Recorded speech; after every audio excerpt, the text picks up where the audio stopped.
Jawaharlal Munch ജില്ലാ ഭാരവാഹികളുടെ സത്യപ്രതിജ്ഞാ ചടങ്ങും പ്രവർത്തക കൺവെൻഷനും കണ്ണൂർ DCC ഓഫീസിൽ നടന്നു. DCC president advocate Martin George ഉദ്ഘാടനം ചെയ്തു. ലൈബ്രറി കലോത്സവങ്ങൾ വരുന്നു, മറ്റു രീതിയിലുള്ള ഓണത്തിനും വിഷുവിനും നമ്മുടെ ഉത്സവങ്ങൾ ദിനങ്ങളിലൊക്കെ ന്യൂ ഇയർ ആ ദിനങ്ങളിലൊക്കെ നമ്മുടെ നാട്ടുപ്രദേശത്ത് നമ്മളുടെ ജവഹർലാൽ മഞ്ചിലൂടെ അവിടെയൊക്കെ പരിപാടികൾ സംഘടിപ്പിച്ചുകൊണ്ട് നമ്മുടേതായ ഒരു പുതിയ ഒരു സംസ്കാരം വളർത്തിയെടുക്കാൻ നമുക്ക് സാധിക്കും. എപ്പോഴും കോളേജിൽ പോവുക, സ്കൂളിൽ പോവുക, ആ സ്കൂൾ ക്യാമ്പസുകളിൽ മാത്രം ഒതുങ്ങി നിൽക്കുന്ന ഒരു പകരമായി നമ്മുടെ നാട്ടിൽ നമ്മുടെ ജവഹർലാൽ മഞ്ചിന്റെ പ്രവർത്തനങ്ങൾക്ക് കൂടി പ്രാധാന്യം കൊടുക്കുന്ന രീതിയിൽ നമുക്ക് വളർന്നു വരാൻ സാധിക്കണം. അത് ജവഹർലാൽ മഞ്ചിലൂടെ കോൺഗ്രസിനെയും KSUവിനെയും ഒന്ന് വളർത്താൻ വേണ്ടി മാത്രമല്ല ഞാൻ ഉദ്ദേശിച്ചത്. കാരണം നമ്മുടേതായ സ്വയം ഒരു ഉയർച്ച.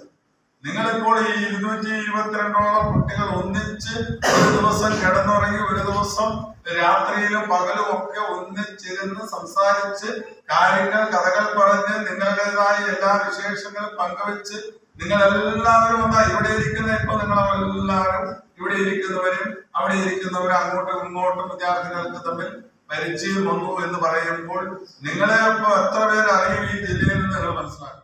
മാർട്ടിൻ ജെ മാത്യു ജില്ലാ പ്രസിഡന്റും അനുനന്ദ കല്യാട് സെക്രട്ടറിയുമാണ്. CVA ജലീൽ അധ്യക്ഷത വഹിച്ചു. ജവഹർലാൽ സംസ്ഥാന coordinator advocate Lisha Deepak, Anand Babu, NV ഉത്തമൻ, MC അതുൽ, CP സന്തോഷ് തുടങ്ങിയവർ സംബന്ധിച്ചു.